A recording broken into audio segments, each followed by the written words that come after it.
And we've got another suite here of removal.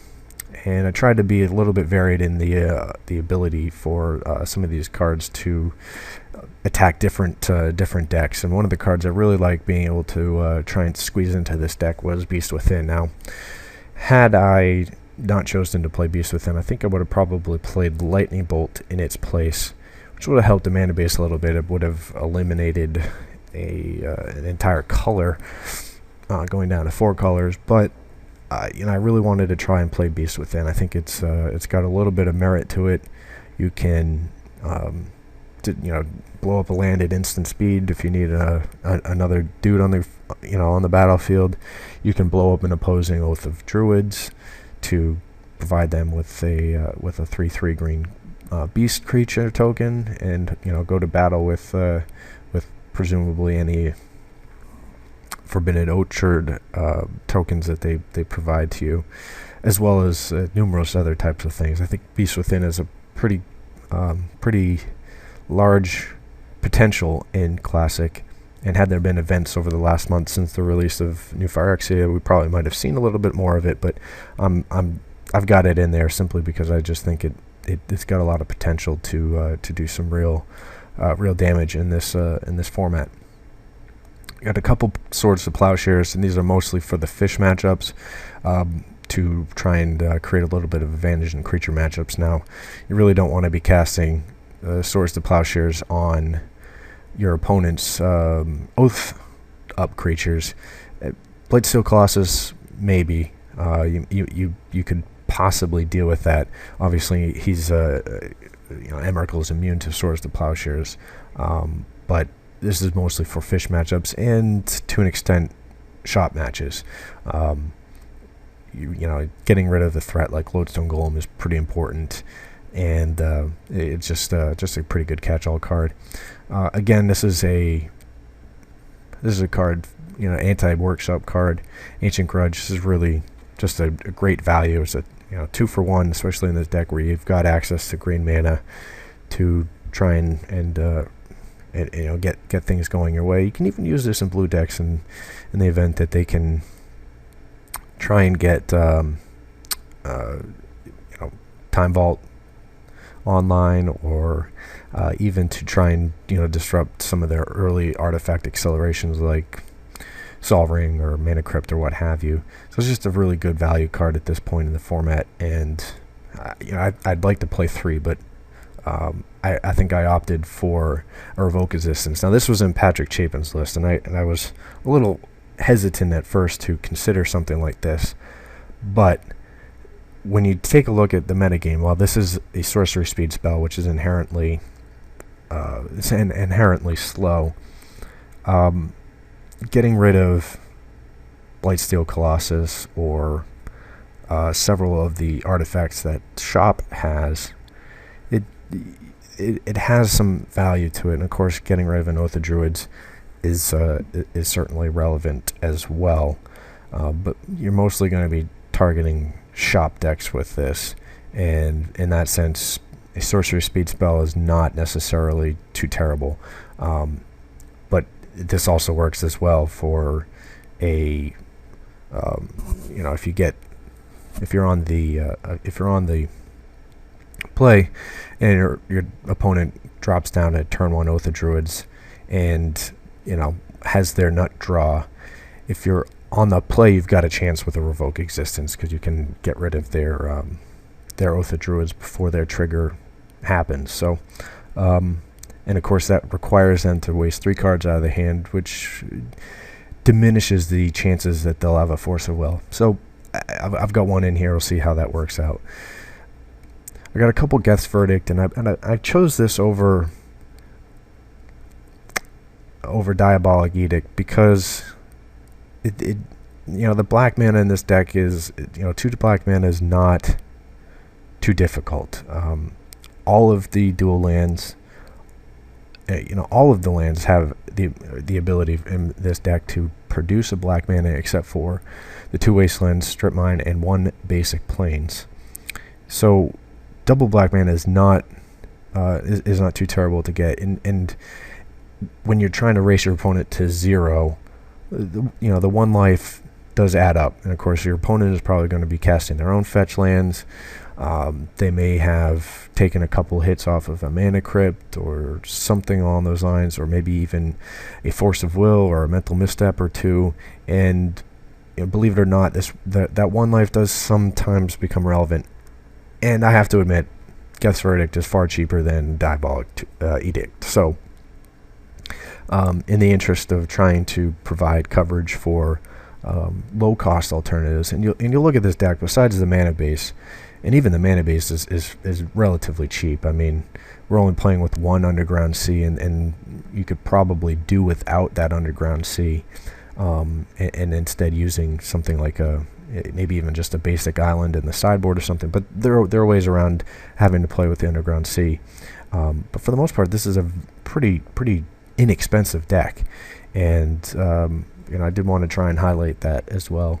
Another card that kind of the same thing as Geth's Verdict. Now, I kind of forgot to mention what you use Geth's Verdict for.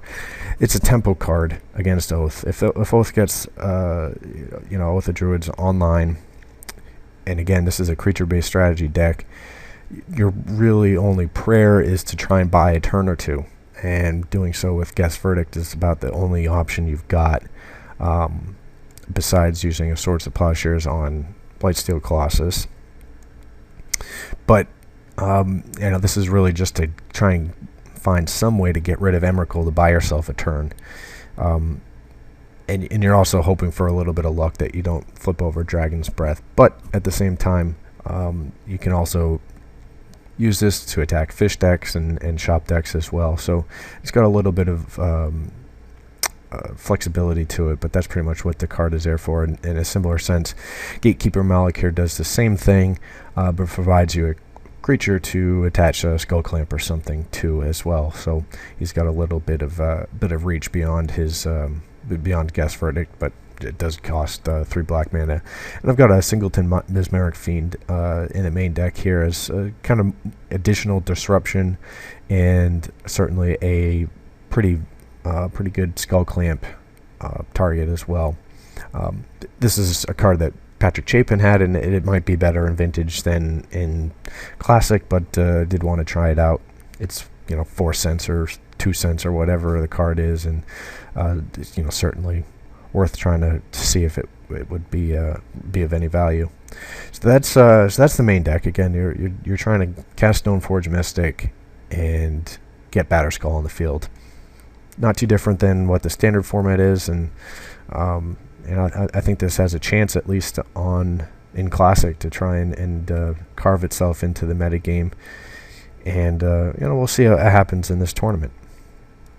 As for the sideboard, I've got basically 4 decks in mind to try and attack, and you've got more Shop Hate here, and really this is the one card that you really want to get on the battlefield. I mean, if you've got a sketchy hand and it does not include Energy Flux, it's worth pitching to try and find Energy Flux, because this card is an absolute house against shop decks. They've got almost no chance of being able to pay 2 mana each turn for every single artifact that they've got, and they've got almost 0 removal, especially in terms of enchantments. I mean, the only real option that they have is Spine of Ishtar, which is really not seeing a whole lot of play, but this is just an absolute game ender against shop decks. And to provide a little bit of tempo, I've got the Singleton Steel Sabotage and some other card advantage in the Shattering Spree, hopefully destroying something like 1 or 2 sphere effects or what have you. Now, this deck is stone cold to Storm decks. Storm decks just will roll over this deck. They're just too fast. And there's just not quite enough disruption. I mean, you've got your Duress and Inquisition or Kozilek. Maybe you can get a Red Elemental Blast on one of their timely blue spells, but the reality is there's not a whole lot you can do if they want to combo out on turn 2 or 3, which makes Mindbreak Trap pretty relevant. I'd like to have put a third one in, but I couldn't quite find the room to do so. Dredge decks are also similarly to the Storm combo decks in the sense that they are also a big problem with this deck. There's just not enough disruption. You've only got 3 strip effects to potentially get rid of their Bazaar, and realistically, if they've got one use out of their Bazaar and dump a Dredger in, it's really hard to come back from that. So similarly, you've got a package of 4 Leeline of the Void, which is actually kind of nice because this deck can hard cast it if you cast it late game, and I think a lot of besides Nature's Claim, there's really not a lot of solutions that dredge decks have to enchantment removal. And I've got a Singleton Yixlid Jailer as just kind of another dude, more graveyard hate, and other than Firestorm, dredge doesn't have a lot of creature removal, so I think that he's got a little bit of potential there. And against blue control decks and Oath decks, I've got these 4 cards here. Obviously, Pyroblast does not require too much discussion. I got another Geth's Verdict, again, for the Oath matchup, and a Singleton Disenchant to go with our Revoke Resistance to, again, try and get rid of... This is mostly... I mean, it'll work for artifacts, but it's mostly for Oath of Druids removal. So that is the deck, and I'll probably do a little bit of a write-up as to some changes that I'd like to make into this deck after the tournament is over.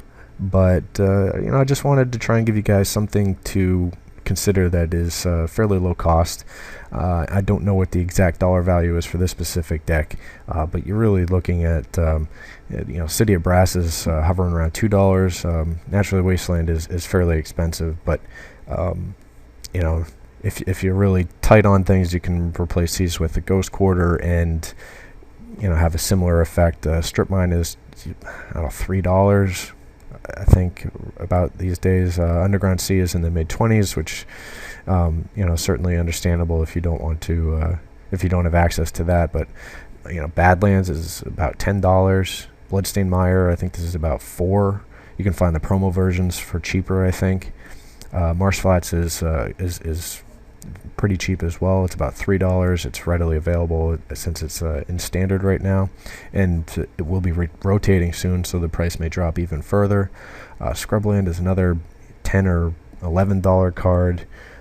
Same with Bayou. I think that might actually be 13 or so, but these the mana base is not as expensive as some mana bases in the classic format, and Lotus Petals are about $4 a piece, I think, now.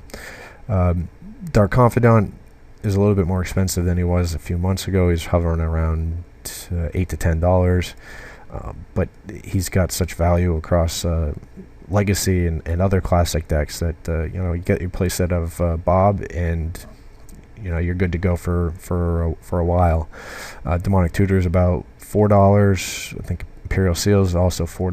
Necroprotence is about $2 or $3.